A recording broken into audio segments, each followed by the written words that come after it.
તો કેમ છો મિત્રો? પહેલા તો બધા જો કેટલા વાગ્યા છે? 10:32 થઈ છે. જોઈ શકો છો ડીઝલ ભરાય છે. તો મિત્રો આપણે ગઈકાલે એક વાત કરી હતી કે બ્રેકનો ઉપયોગ કેવી રીતે કરવો. તો મિત્રો આ મોટું વાહન છે અને વેક્યુમ વાળું છે, એટલે એર સિસ્ટમ વાળું હોય છે.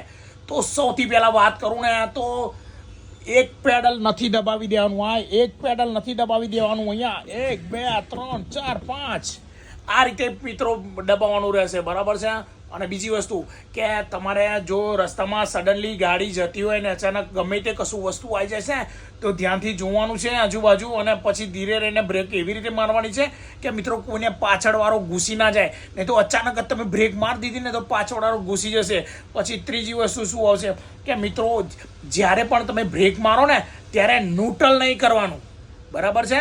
અને બીજી વસ્તુ, જ્યારે પણ તમે બ્રેક મારો ને ત્યારે ક્લચ પણ નહીં દબાવવાનો, ત્યારે ગાડી થોડી ફ્રી થઈ જાય છે, એટલે બ્રેક બરાબર આવતી નથી જેવી જોઈએ એવી.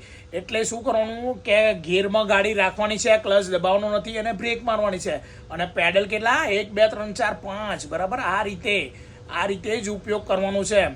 અને વધુ માહિતી માટે કોમેન્ટ કરો, બરાબર છે. ચલો મિત્રો, બહુ મોડું થઈ ગયું છે, ઘરે જવાનું મોડું થઈ જશે હવે તો જય હિન્દ, જય ભારત. આજે ગયો તો હું ચાલો. ચલો મિત્રો, મળીએ.